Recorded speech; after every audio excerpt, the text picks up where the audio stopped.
السلام علیکم، welcome to my channel horror stories. تو چلیے سنتے ہیں آج کی کہانی آسیب زدہ گھر۔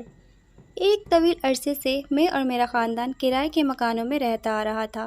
دراصل ہمارا گھرانہ کل 5 افراد پر مشتمل تھا۔ میں، میرا شوہر، ایک بیٹا، ایک بیٹی اور ساس۔ ہم 5 ہمیشہ ایک دوسرے کی طاقت تھے۔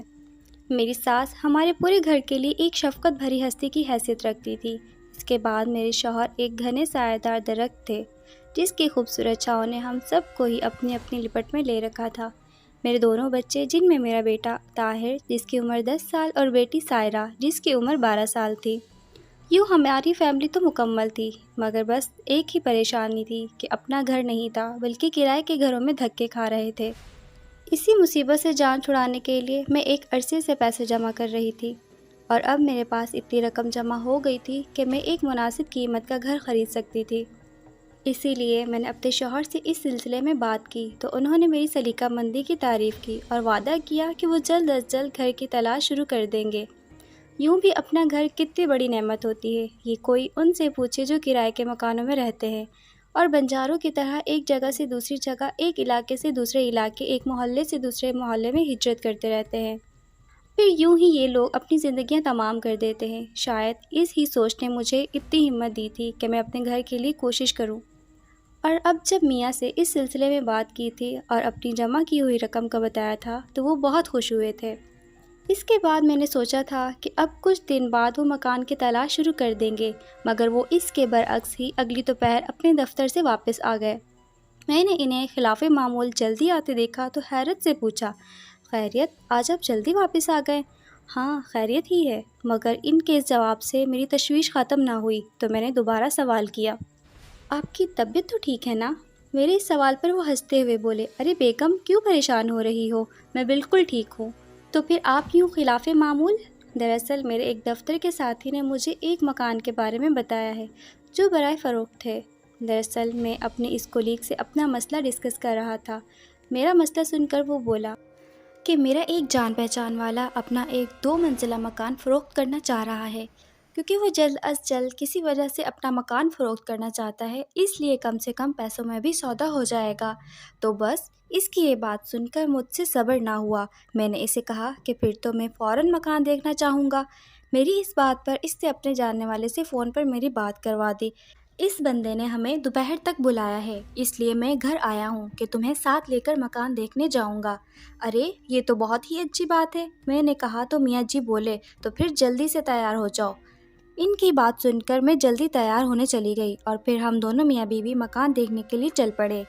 جب ہم مطلوبہ جگہ پر پہنچے تو میری آنکھیں کھلی کی کھلی رہ گئیں۔ میں نے مکان کو باہر سے دیکھتے ہوئے کہا، میاں جی واپس چلتے ہیں۔ کیوں بھائی؟ انہوں نے حیرت سے پوچھا تو میں نے انہیں کہا، ارے آپ دیکھو تو صحیح، مکان باہر سے کتنا ہی شاندار لگ رہا ہے۔ ہاں شاندار تو لگ رہا ہے، میاں جی نے بھی میری بات کی تائید کی۔ پھر میں نے کہا، اس کی بہت قیمت ہوگی اور ہمارے پاس اتنے پیسے نہیں ہیں۔ ہاں مگر دیکھنے اور بات کرنے میں کیا حرج ہے؟ پھر بھی مجھے نہیں لگتا ہمارا سودا ہوگا۔ چلو سودا نہ ہو مگر اب اگر یہاں آ ہی گئے ہیں تو مکان مالک سے مل کر تو جائیں، وہ ہمارا انتظار کر رہا ہوگا۔ ہاں ٹھیک ہے، میں نے کہا، اور ہم دونوں میاں بیوی نے مکان کے مرکزی دروازے پر دستک دی۔ تھوڑی ہی دیر بعد ایک درمیانی عمر کے آدمی نے دروازہ کھول دیا۔ اس نے میاں صاحب سے کچھ بات کی اور پھر ہمیں اندر آنے کی دعوت دی۔ میں اپنے میاں کے ساتھ گھر کے اندر چلی گئی۔ گھر کے اندر داخل ہوتے ہی مجھے غیر معمولی ٹھنڈک کا احساس ہوا، حالانکہ موسم ان دنوں بالکل نارمل تھا۔ میں نے اس ٹھنڈک کو محسوس کرتے ہوئے مکان مالک سے کہا، یہاں کچھ زیادہ ٹھنڈک نہیں ہے کیا؟ میرے سوال پر وہ چونکا اور پھر بولا، نہیں ایسی تو کوئی بات نہیں، آپ کو وہم ہوگا۔ میں نے یہ بات سنی تو سر ہلا کر آگے چل بڑھی۔ اس شخص نے ہمیں پورا گھر دکھایا۔ گھر 2 منزلہ تھا۔ پورے گھر میں 3 بیڈ روم، اٹیچ باتھ کے علاوہ سنگل باتھ روم بھی تھا، ایک ٹی وی لاؤنج تھا، ایک باورچی خانہ اور ایک ڈرائنگ روم کے علاوہ ایک چھوٹا سا گیسٹ روم بھی تھا۔ میں نے پورا گھر دیکھا۔ گھر بہت ہی جدید اور شاندار تھا۔ مجھے امید تھی کہ مکان مالک ہماری مطلوبہ قیمت سن کر ہمیں بھگا دے گا، مگر جب میرے میاں نے اس سے قیمت کی بات کی تو وہ بولا، دراصل مجھے یہ ملک چھوڑ کر جانا پڑ رہا ہے، جس کی وجہ سے میں چاہتا ہوں کہ جلد از جلد یہ مکان فروخت کر دوں، پھر بھلا قیمت کچھ بھی ملے، مجھے اس کی پرواہ نہیں۔ ارے واہ، آپ کی یہ بات تو ہمارے فائدے میں جاتی ہے، میرے شوہر نے کہا اور پھر اپنا ہاتھ ان کی طرف بڑھاتے ہوئے دوبارہ سے گویا ہوئے۔ تو پھر ڈیل پکی سمجھے؟ ہاں ہاں بالکل، کیوں نہیں؟ اس شخص نے کہا جو کہ مکان کا مالک تھا۔ تو مجھے انتہائی خوشی ہوئی۔ اس کے بعد ہم دونوں میاں بیوی خوشی خوشی واپس چلے آئے۔ گھر آتے ہوئے ہم مٹھائی لیتے ہوئے آئے۔ میں نے اپنی ساس کے سامنے مٹھائی رکھی تو وہ بولی، بیٹی یہ کس خوشی میں؟ اماں جی، اللہ نے آج میری سن لی ہے۔ کیا مطلب بیٹی؟ اماں جی، ہم اپنے ذاتی گھر کا سودا کر آئے ہیں، میرے شوہر نے میری جگہ جواب دیا۔ تو میں نے بھی سر اس باب میں ہلا کر ان کی بات کا جواب دیا اور اپنے شوہر کی بات کی تائید کی۔ میری ساس نے جب یہ خوشی کی خبر سنی تو ان کی آنکھوں میں خوشی کے آنسو چمکنے لگے۔ انہوں نے مٹھائی کا ڈبہ کھولا تو ہم سب کا منہ میٹھا کروایا۔ اس کے بعد باقی کے سارے مراحل طے ہو گئے۔ مکان کے مالک کو رقم ادا کر دی گئی تو ہم اس خوبصورت سے مکان کے مالک بن گئے، اس تصور کے ساتھ کہ اب ہم اپنے ذاتی مکان کے مالک ہیں۔ ہمارے اندر ایک نئی زندگی دوڑنے لگی اور پھر آخرکار ہم اپنے نئے گھر میں شفٹ ہو گئے۔ یہ گھر 5 مرلے پر مشتمل ڈبل اسٹوری تھا۔ یہ ہماری چھوٹی سی فیملی کے لیے آئیڈیل تھا۔ جس دن میں اپنی پوری فیملی کے ساتھ اس نئے گھر میں شفٹ ہوئی تو اس دن میری خوشی کا کوئی ٹھکانہ نہ تھا، مگر میری یہ خوشی عارضی ثابت ہوئی، کیونکہ کچھ عرصے بعد اس گھر میں پراسرار واقعات ہونا شروع ہو گئے۔ شروع میں تو سب کچھ ٹھیک تھا، لیکن رفتہ رفتہ ہمیں احساس ہونے لگا کہ گھر میں کچھ ہے جو بظاہر غیر شرعی یا نادیدہ ہے، لیکن ہے ضرور۔ جس دن ہمیں اس بات کا ادراک ہوا تو خوف کی لہریں ہماری رگ رگ میں سرایت کر گئیں۔ اس گھر میں کچھ دن بعد ہی پراسرار واقعات پیش آنا شروع ہو گئے۔ کبھی گھر میں کسی کے چلنے کی آوازیں سنائی دیتی، کبھی قہقہوں کی آوازیں، کبھی کبھی یوں محسوس ہوتا جیسے کوئی تیزی سے پاس سے گزر گیا ہو۔ راتوں کو اکثر گھنگروؤں کی آوازیں سنائی دیا کرتی تھیں۔ ایسا لگتا تھا جیسے دور کوئی گھنگرو باندھ کر ناچ رہا ہو، ساتھ ہی ساتھ قہقہوں کی آوازیں بھی سنائی دیتی تھیں۔ میں تو خوف سے کانپ اٹھتی تھی۔ بچے الگ پریشان تھے اور میاں صاحب الگ۔ میں نے کئی بار میاں صاحب سے کہا، مجھے یہ گھر آسیب زدہ لگتا ہے۔ یوں ہی نہیں، اس شخص نے کوڑیوں کے مول ہمیں فروخت کر دیا تھا۔ میرے میاں میری بات سن کر سنی انسنی کر دیتے تھے، مگر اندر سے وہ بھی خوف زدہ تھے۔ یہ الگ بات تھی کہ وہ اپنے خوف کا اظہار نہیں کیا کرتے تھے۔ میں اندر ہی اندر خوف سے لرزتی رہتی۔ اب تو اس گھر میں بھی رہنے کو دل نہیں کرتا تھا، مگر کیا کرتے، مجبوری تھی۔ اب گھر تو لے لیا تھا نا، اب ہمیں ہی رہنا تھا۔ وہ گرمیوں کے دن تھے، کمروں میں کافی حبس تھا، باہر کا موسم البتہ بہتر تھا۔ شوہر صاحب نے اوپر والے پورشن میں جا کر ٹیرس پر سونے کا ارادہ کیا۔ رات کا جانے کون سا پہر تھا کہ انہیں کسی نے اس بری طرح جھنجھوڑا کہ وہ چارپائی سے گرتے گرتے بچے۔ انہوں نے گھبرا کر ادھر ادھر دیکھا، لیکن آس پاس کوئی زیرو نہ تھی سوائے رات کی پراسرار خاموشی اور گہری تاریکی کے۔ انہوں نے ہر طرف گھوم پھر کر اچھی طرح دیکھا، مگر کوئی ہوتا تو نظر آتا نہ۔ پھر وہ زرد چہرے اور پھولی ہوئی سانسوں کے ساتھ نیچے آ گئے اور مجھے ساری بات سے آگاہ کیا۔ ان کی بات سن کر میں بھی بے حد خوفزدہ ہو گئی اور انہیں کمرے میں سونے کا مشورہ دیا۔ ایک رات میں کھانا بنا رہی تھی کہ اچانک ایک کالی سیاہ چمگادڑ جانے کہاں سے اندر آ گئی، حالانکہ تمام دروازے اور کھڑکیاں بند تھے، نہ کوئی سوراخ نہ کوئی دروازہ جہاں سے کسی پرندے کے آنے کا امکان ہو۔ وہ چمگادڑ اوپر والے پورشن میں چلی گئی اور اوپر کوئی نہیں رہتا تھا، بس ہمارا سامان رکھا ہوا تھا۔ ہم خود تو نیچے رہتے تھے۔ کھانا کھانے کے بعد ہم نے چمگادڑ کو بھگانے کا سوچا۔ اس ارادے سے ہم اوپر پہنچے تو وہاں چمگادڑ کا کہیں نام و نشان نہ تھا۔ آخر تھک ہار کر ہم نیچے آ گئے۔ حیرت کی بات تو یہ ہے کہ اوپر کی سب کھڑکیاں اور دروازے بند تھی، مگر چمگادڑ نہ جانے کہاں سے غائب ہو گئی تھی۔ پھر ابھی ہم اس واقعے سے فراموش نہ ہو سکے تھے کہ ایک عجیب واقعہ پھر پیش آیا۔ ان دنوں جب معمول کی لوڈ شیڈنگ جاری تھی اور میں میرا بیٹا سو رہے تھے کہ یکدم میری آنکھ کھل گئی۔ میں ہڑبڑا کے اٹھ بیٹھی۔ مجھے عجیب سا احساس ہو رہا تھا، ایک انجانا سا خوف محسوس ہو رہا تھا، کسی خطرے کا احساس دل میں جاگ اٹھا تھا۔ پھر ابھی ہم اس واقعے کو ہی فراموش نہ کر سکے تھے کہ ایک رات عجیب ہی واقعہ ہوا۔ ان دنوں جب معمول کی لوڈ شیڈنگ جاری تھی اور میں میرا بیٹا سو رہے تھے کہ یکدم میری آنکھ کھلی۔ میں ہڑبڑا کر اٹھ بیٹھی۔ مجھے عجیب سا احساس ہو رہا تھا، ایک انجانا سا خوف محسوس ہو رہا تھا، کسی خطرے کا احساس دل میں جاگ اٹھا تھا۔ دل بری طرح ہول رہا تھا۔ میں آنکھیں پھاڑ کر ادھر ادھر دیکھنے لگی۔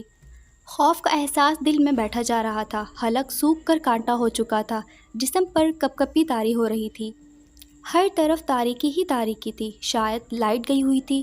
مجھے سمجھ نہیں آ رہا تھا کہ میری آنکھ کیوں کھل گئی تھی، اس سوچ میں ہی گم تھی۔ موبائل اٹھایا تو اس کی چارجنگ بالکل ختم ہو چکی تھی، ایک جھلک دیکھا اور بند ہو گیا۔ اتفاق سے اس دن گھر میں کوئی موم بتی بھی نہ تھی۔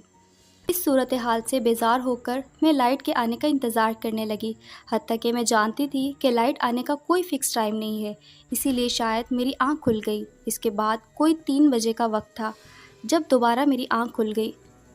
تب تک لائٹ آ چکی تھی۔ اچانک مجھے یوں لگا جیسے اوپر والے پورشن میں کوئی چہل قدمی کر رہا ہو۔ دراصل کسی کے بھاری قدموں کی دھمک مجھے صاف سنائی دے رہی تھی۔ میں تھر تھر کانپنے لگی۔ اس رات میاں صاحب کسی کام سے شہر سے باہر گئے ہوئے تھے۔ گھر میں اور میرا بیٹا ہی موجود تھے۔ بیٹی اور ساس کسی رشتہ دار کے ہاں گئے ہوئے تھے۔ میں صبر کر کے لیٹی رہی۔ اس کے علاوہ میں اور کیا کر سکتی تھی؟ اوپر والے پورشن پر جانے کی ہمت تو نہ کر سکتی تھی کہ یہ میرے بس کی بات نہ تھی۔ آخرکار آدھے گھنٹے تک یہ آوازیں آتی رہیں اور پھر خود بخود بند ہو گئیں، مگر اس کے بعد میں سو نہ سکی، صبح تک جاگتی رہی۔ جب دن پوری طرح نکل آیا تو میں اپنے بیٹے کے ساتھ اوپر والے پورشن میں گئی۔ وہاں سب چیزیں اپنی جگہ موجود تھی۔ میں اس صورتحال سے بہت زیادہ خوفزدہ ہو گئی تھی۔ آخر اگر کوئی چور ہوتا تو کچھ نہ کچھ تو لے کر جاتا، مگر ایسا کچھ نہ ہوا۔ اس دن جب میری ساس، بیٹی اور شوہر واپس لوٹے تو میں نے ان کو ساری صورتحال سے آگاہ کیا، مگر انہوں نے اسے میرا وہم قرار دے کر رد کر دیا۔ آہستہ آہستہ میں نے یہ فرض کر لیا کہ یہ سب میرا وہم ہے، مگر ابھی میں نے خود کو سنبھالا ہی نہ تھا کہ قدموں کی آواز دوبارہ سنانے دینے لگی، اور پھر یہ سلسلہ چل نکلا۔ اب کی بار یہ آواز صرف میں نہیں محسوس کی تھی، بلکہ پورے گھر والوں نے سنی تھی۔ وہ سب بھی میری طرح خوفزدہ ہو گئے تھے، مگر ہم کیا کر سکتے تھے؟ روز رات کو یہ سلسلہ متواتر جاری رہتا۔ کبھی رات 2:30 بجے، کبھی رات 3:30 بجے، تو کبھی 2 بجے یہ تماشا شروع ہو جایا کرتا تھا۔ ہم سب کو سمجھ نہیں آ رہا تھا کہ ہم سب اس صورتحال سے کیسے جان بچائیں، اور میری ساس بہت پریشان ہو گئے۔ شوہر بیچارہ الگ ڈسٹرب تھا۔ بچے شدید خوف میں مبتلا ہو گئے۔ ہم تو ایک عذاب میں گرفتار ہو گئے تھے اس گھر میں شفٹ ہو کر، کیونکہ یوں لگتا تھا جیسے اوپر والے پورشن میں کوئی دوسری ہی مخلوق رہتی ہے۔ آخرکار میں اس صورتحال سے اتنی متاثر ہوئی کہ شدید بخار میں مبتلا ہو گئی۔ پھر جب بخار سے جان چھوٹ گئی تو اس کے بعد میں نے اپنے اندر ہمت پیدا کی اور میں کئی روز تک مسلسل اوپر والے پورشن میں جا کر قرآن مجید کی تلاوت کرنے لگی۔ اس نادیدہ مخلوق کو مخاطب کر کے بھی کہتی رہی کہ وہ جو کوئی بھی ہے مجھے یا میری فیملی کو نقصان نہ پہنچائے۔ پھر ایک ہفتے کے بعد اوپر والے پورشن میں آدھی رات یوں چلنے کا سلسلہ بند ہو گیا۔ یہ سلسلہ یوں اچانک بند ہوا کہ ہم سب حیران رہ گئے۔ جب ہماری حیرانی ختم ہوئی تو پھر ایک خوشی نے ہمارا گھیراؤ کر لیا۔ ہمیں لگا کہ ہماری مصیبت نے ہمیں چھوڑ دیا ہے، مگر ہماری یہ خوشی بھی عارضی ثابت ہوئی، کیونکہ پھر گھر میں ادھر ادھر کے واقعات ہونے لگے۔ کوئی چیز اپنی جگہ پر رکھی ہوتی اور تھوڑی دیر کے بعد وہ چیز غائب ہو جایا کرتی، اور پھر جب ہم ڈھونڈ ڈھونڈ کر تھک جاتے تو وہ چیز وہیں مل جاتی جہاں سے وہ غائب ہوئی تھی۔ ان واقعات نے میرے خوف کے گراف کو آخری حد تک پہنچا دیا اور مجھے وحشت سی ہونے لگی۔ میں شدید ترین ڈپریشن کا شکار ہونے لگی، یہاں تک کہ ہسپتال میں پہنچ گئی۔ پھر جب میں واپس آئی تو میں نے اپنے گھر کے سامنے جو بیری کا درخت تھا وہاں ایک سفید پوش بزرگ کو چند سیکنڈ کے لیے دیکھا۔ اس کے بعد میں نے انہیں تلاش کرنے کی بہت کوشش کی، مگر مجھے وہ نہ مل سکے۔ پھر میں نے آس پاس کے لوگوں سے عجیب عجیب باتیں سنی۔ لوگوں کا کہنا تھا کہ یہ پراسرار گھر ہے، یہاں جو بھی آتا ہے زیادہ دن نہیں ٹکتا۔ عجیب و غریب قسم کے واقعات لوگوں کو یہ گھر چھوڑنے پر مجبور کر دیتے ہیں۔ اسی طرح یہ گھر بار بار آباد اور ویران ہوتا رہتا ہے۔ ان باتوں نے ہمیں مجبور کر دیا کہ ہم یہ گھر چھوڑ کر چلے جائیں، اور ایک دن ہم نے سامان باندھا اور اس پراسرار گھر کو خیر باد کہہ دیا۔ اس واقعے کو بہت برس بیت گئے ہیں، مگر ہم اس پراسرار گھر کو آج تک نہیں بھولے۔